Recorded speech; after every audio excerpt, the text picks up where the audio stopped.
মেয়েরা হচ্ছে মা হবেন না আপনারা? তার আগে তো হচ্ছে নিজে মেয়ে ছিলেন, তারপরে বউ হবেন। আমি একটা জিনিস বলি, একটা ফর্মুলা, এই যে লাস্ট বেঞ্চ, একটা ফর্মুলা দিছে, একদম নাম্বার 1 হবেন, সেটাকে আমি বলি। আমি আমার ছোট বোনকে দিছি, এবং সে তার যে শ্বশুর বাড়িতে, তার আমার ছোট বোনের যে শ্বশুর, উনি যখন পৃথিবী থেকে বিদায় নেন, তালই উনি কিন্তু ওনার পৃথিবী থেকে যাওয়ার আগে ওনাকে সার্টিফিকেট দিয়ে গেছে যে এরকম বৌমা পাই নাই, এবং আমাকে বসায় বলছে, আমি সত্যি কথা বলছি। ওর যে হাজব্যান্ড, সে আমাকে বলতেছে আপনার বোন এত ভালো। আমি কিন্তু নিজের বোনের প্রশংসা করছি না, সত্যিটা বলছি। আমি জানি আমার বোন অতটা ভালো না, অন্তত আমার সাথে না। সে ভাইয়ের সাথে খুচর মোচর, আমি জানি, এটা আন্তরিকতা। তা ও কয় যে সারা দুনিয়ায় ভালো, ঠিক আছে, আমি এটা পছন্দ করি। আমি জানি ও সারা জীবন আমাকে ডিস্টার্ব দেয়, আমার ছোট বোন, তাই এটা আমি এনজয় করি, কোনো সমস্যা নেই। ও আমার খুব বড় ক্রিটিক্স। যে কোনো প্রশ্ন দেখে কয় ভাই তুই কথা একটু স্মার্ট করি কবি, তুই এইভাবে কোষ কেন রে? আসলে আমি যখন ইমোশনাল হয়ে যাই, তখন দেখা যায় আমার রংপুরের নীলফামারী ডোমারের যে লোকাল ল্যাঙ্গুয়েজ, ওটা অটোমেটিক চলে আসে এবং ন্যাচারাল। আমি যেটা সত্যি, আমি বাসা থেকে শুরু করে আমার ফ্যামিলি, আব্বা আম্মা, ভাই বোন, আমার ওয়াইফ, বাচ্চা, সবার ক্ষেত্রে, আমার অফিস স্টাফ যারা, সবাই জানে, মানে যেটা আমি বলতেছি একদম রিয়েল।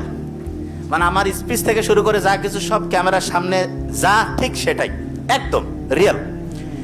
এই যে লাস্ট বেঞ্চ, যে জিনিসটা বলতেছিলাম, তা আপনারা মেয়ে হিসাবে খুব অসাধারণ হবেন। একটা জিনিস খেয়াল রাখবেন, আপনি যখন বিয়ে হওয়ার পরে অবশ্যই এই জিনিসটা মাথায় রাখবেন, আপনার হাজবেন্ডের যে মা বাবা এবং ভাই বোন, তাদের সাথে সুসম্পর্ক রাখবেন। এইটা আপনার জন্য গেম চেঞ্জিং হবে।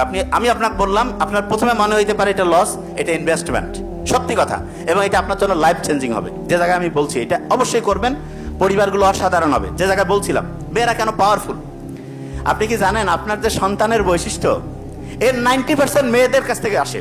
কত পার্সেন্ট? ছেলেরা কিন্তু অনেকে জানে না। এখন 90% মেয়েদের আসে, তার মানে সন্তানটা ভালো হইলেও বৈশিষ্ট্যটা প্রধানত কার কাছ থেকে আসছে? তাহলে আমাদের যে বৈশিষ্ট্য, এটা প্রধানত কি আমার আব্বার জন্য না মায়ের জন্য? এই জন্য রত্নগর্ভা মা। হ্যাঁ, আব্বার অত কিন্তু রত্নগর্ভা মানে যদি হবেই না, মানে আমি জাস্ট বোঝার জন্য বলছি, ওরকম নাই, ঠিক না? রত্নগর্ভা মা আছে কেন? কারণ আসলে সাইন্টিফিক্যালি দেখা গিয়েছে মেয়ে, একটা সন্তানের 90% হচ্ছে মা। এবং নেপোলিয়নের ওই কথা জানেন তো আপনারা, যে শিক্ষিত মা দাও শিক্ষিত জাতি দিব, কয় নাই কিন্তু শিক্ষিত আব্বা দাও শিক্ষিত জাতি দিব। তার মানে